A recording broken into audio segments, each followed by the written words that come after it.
The speed at which a body gets to a clean state, to the point where it is sensitized and where it has to live a clean life and where it will get sick from A, B, and C, the speed that it takes to get there is far, far slower than the average raw food person thinks. Far, far slower. And we're going to tell a little story that illustrates that. We'll actually tell two stories that illustrate that. And we bring this up because a lot of people that get into raw food dieting, when they find that it's a little too tricky, and if you listen to the rest of these discussions, you know why. We don't need to beat that dead horse. The raw food and the lack of bad food awakens all the poisons in the body. If the poisons don't come out, you feel like shit. Well, that happens to a lot of people. But if you speak with them, they'll often say, but I can't eat a potato, I'll get deathly ill, I've been raw 4 months. I can't eat a piece of fish, I've been raw vegan for 8 months, it'll give me 108 temperature. Not even close. Not even close. And the following story illustrates that. A good friend of mine that I knew in my early 20s when I was deathly ill, had been a drug addict, alcoholic through his college years, and ended up becoming deathly ill. He was older than I, deathly ill himself. And when I met him, he was knee-deep in the enema, raw food, vegan, juicing, Victor Kulvinsky's wheatgrass cleansing life. And he did very well. He did it over the years. He became a practitioner in health. He was a shiatsuist, a colonic therapist. He was a little frail because he'd been deathly ill from all the drugs and alcohol. He didn't come from good inherited energy. But he got himself to the point where he was okay from doing the juices and the colonics. Well, he didn't do colonics, he did enemas. This was Staten Island in the early 80s. He did a lot of enemas on himself. So the guy was doing okay. He was one of these guys because he was Irish and he was a little frail. He had constant little cleansing responses when I knew him, but he was fine. He ran a lot, did a marathon, and he credited the cleansing life with all of that, right? His family was full of athletes. He was an athlete in high school, in fact. And then I didn't see him again. I moved to Manhattan, right? A mutual friend, I'm talking, Jesus Christ, 16 years later, now the guy is in his 50s. I asked my friend, they said, hey, what's up with so-and-so? Like, how's he doing? He goes, oh, you won't believe it. You haven't seen him since this happened. But about 2 or 3 years after you moved to Manhattan, he got sick and tired of all the little cleansing responses. And yeah, he was frail. He couldn't work out anymore. Even though it healed him, he said, ah, fuck it. And he started doing a high-protein diet. He still juiced. He still ate a lot of vegetables, but he started eating animal protein twice a day, taking protein powders. He gained about 30 or 40 pounds of muscle. He's in his 50s now. He works out like a young guy, feels like $1 million. And he thinks the whole cleansing thing is kind of overdone and bullshit. Now, this guy was radically into the life for about 12 years. I mean, really into it. He did enemas. He grew his own wheatgrass. He grew his own sprouts. 12 years. And here it is. He starts introducing big volumes of protein into the diet. Does he get deathly ill? No.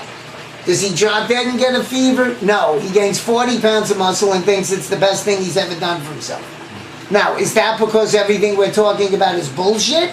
No. It's because as much work as he did, because he didn't do colonics, he just did enemas, the volume of cleansing in those 12 years was enough to keep him from being deathly ill, but it was not enough. It was not enough to alter his biochemistry. It was not enough to raise him to a seriously cellularly clean level. It was just enough to take him out of the gutter in 12 years. So that when he started eating meat, his body didn't have that rejection organism where it got deathly ill and got a fever and started to internally bleed. Because he hadn't done enough work yet without the colonics. Enemas don't cut the mustard. But the point is, these people who think I've been raw for 8 months, I can't ever eat a piece of fish, it's bullshit. It takes a lot longer than that to get the body to a high molecular space where you can just say, okay, I'm so clean I can't touch it. It's mythological. You know, it's mythological. And that's a really sobering story to a lot of people, because this dude was heavily into it for a very long time. But without the colonics, it shows you how little can actually take place on a cleansing level. Yes, he avoided a lot of sicknesses, and he got himself out from under a rock, but how much depth cleansing, how much true cellular cleansing went on? The answer is small to moderate. Because had it been a lot, the proteins would have got him deathly ill. But they didn't. He thrived on it. And to this day, he's like that. He's pushing 60, the guy. And he's still big. You know, so it's an interesting story. The other one, which I found fascinating, this really sweet guy, gay guy, he ran a raw food support group. He had a newsletter he would put out every month. And he ran these raw food support meetings, left foot to the left wall. And he was about 3 years radically all raw, right? This is a very interesting story. Hated colonics, hated juicing, because he was taught by the hygienists. So he believed you live on fruit and a tiny bit of salad, tiny bit of nuts, tiny bit of avocado, that's all. He was all about basically a lot of banana eating, fruit eating. It's a hygienist, it's called, from Herbert Shelton. And he used to run these lectures, and I would go speak there, and we would have friendly debates. He was a nice guy. I liked him. So I was into the colonics juicing transition diet, and he was into the all-raw fruitarianism, right? And then he disappeared.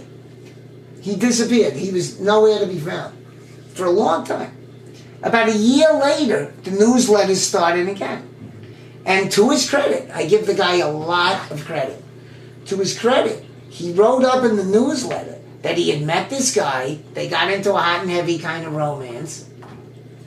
He got way off the diet, started doing coke, started drinking bourbon, started smoking, started living on pancakes and steak and eggs, got all hot involved in the relationship for over 8 months.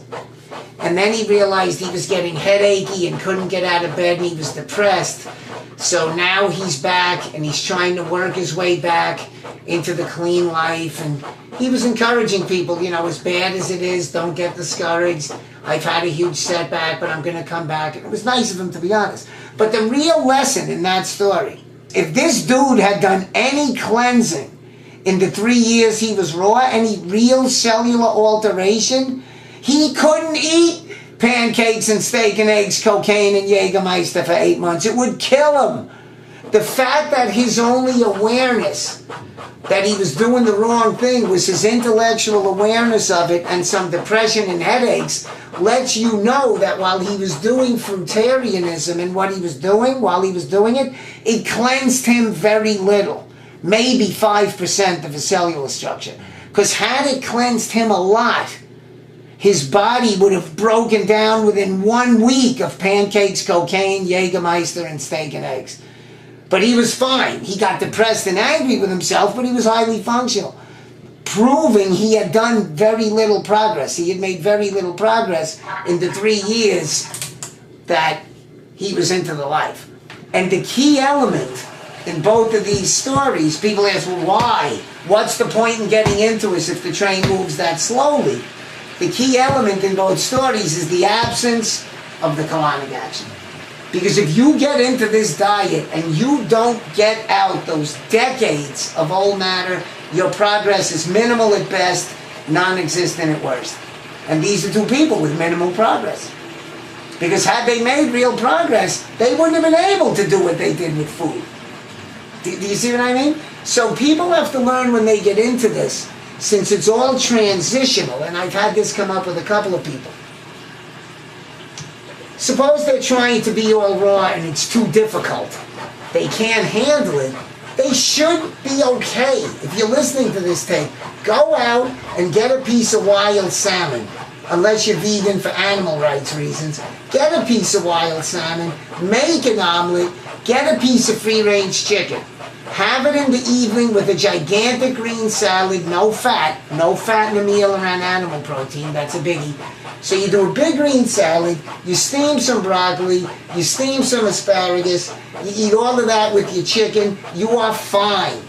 And what will happen is, even though the protein is a low-grade poison, which it is, It will stimulate you and make you feel okay. And no one needs to be perfect right out of the gate. You see? So this belief, oh my God, I can't eat animal proteins. I've been raw food vegan for 6 months. I'll die. No, you won't. Nobody's does it that quickly. Unless perhaps you live with a colonic unit. Nobody's doing it that quickly. And so if the diet is too light for people, and many people it is, people get into this and they're drinking only green juice and the heaviest food they're eating is an avocado, the volume of toxicity loosening up in their cells is so high, they get knocked on their collective asses. It's too high. It's like taking a first-grade kid and asking him to do calculus. So what those people need to do when they feel weak and tired, they can either start doing a lot of colonics and try to sprint to health, which is expensive and somewhat dangerous, or they can just throw some animal protein into the diet and stimulate themselves and be okay. So you do it 80% perfect instead of 100. What's the big deal? See, I've come to realize for a lot of women, especially at the beginning, they're much better off using salmon and omelets as transition food than brown rice and yams and food like that. And the reason is, when a health-conscious person eats animal protein, they're very, very conscious not to overeat because, hey, it's animal protein. They're not going to pig out. But when they eat yams and brown rice and soba noodles and quinoa, they just eat and eat and eat. They don't feel any worry, and they end up eating like pigs. And it's much, much better to eat a controlled amount of salmon with a green salad, green beans, and broccoli than it is to pig out on brown rice and soba noodles.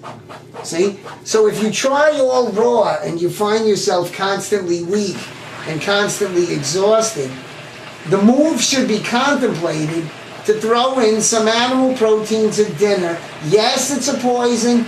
Yes, it's stimulating, but who cares? If you're feeling constantly weak and tired, that's because your diet's vibration is too high for your cellular integrity. Can you follow that? In other words, you're giving pearls unto swine. Your body's not clean enough yet to deal with a daily diet that's so high vibration. Put some salmon in the diet. Put some free-range chicken. Put an omelet. Melt some unpasteurized cheese over steamed broccoli. Stuff like that. And what will happen to most people, they're not going to die. They're going to feel stimulated. They're going to feel stronger and clearer. And as long as the rest of the day is in a good order, lots of juice, salads, fruits, no heavy food, that one piece of protein is not going to do them a lot of damage because they're doing so many things correct around it all. It should be eaten with big green salads, no oil, no avocados, no fat. Animal proteins and fats don't mix. You can spice it, mustard it, all that shit. And then you cook up some vegetables, light vegetables. You do your big salad first, you do your cooked vegetables, your animal protein, you go home. And then maybe 6 months later, because your body will still cleanse on that diet, especially with a lot of juice, 6 months later you can visit trying to be all raw vegan. Because the cleansing you've done in that time might allow you to live with less stimulation. But there's no rush, there's no hurry, there's no train to catch. See, a person without any real illnesses who converts to raw should do it with an ease and a leisure and a peace. Not like they're running for an elevator. There's no rush. There's no awards given. You see? So the point of all this is that the progress we make as we get into tissue cleansing, especially in the absence of colonics, it's a painstaking process. It doesn't happen overnight. It doesn't happen in 3 weeks. And if we find the diet is a little too aggressively cleansing us, and the way we tell that is by the constant fatigue, the pimples, the inability to sleep, the anger, the depression, the irritability, it's time to throw in some proteins with your dinner. It's putting training wheels on the bicycle, but it's very good training wheels. And it allows people not to get neurotic. Now, the other perspective, a lot of people who convert to veganism will mention that their body has lost its muscle tone, they feel a little mushy. Even though they're not fat, they feel a little mushy. Well, the answer is you're not getting any excess testosterone in your diet. Now, when you put animal protein in the diet, the animal protein triggers the release of testosterone into the blood. So you just use a little bit. You don't have to eat like a bodybuilder. You do maybe animal proteins every other day for a while, And what you will see is your cells will take on muscle tone. They will take on power and a more emphatic look, be you female or male. Granted, the protein is a poison and the extra testosterone isn't really desired, but because you're only doing a little bit and the entire diet around it is so perfect, who cares if it's not perfect? You're not looking to be perfect. You see, people need to let go of this egomaniacal drive to be ideal. You know, if you're feeling weak and exhausted, that means you're not ready for an all-raw diet.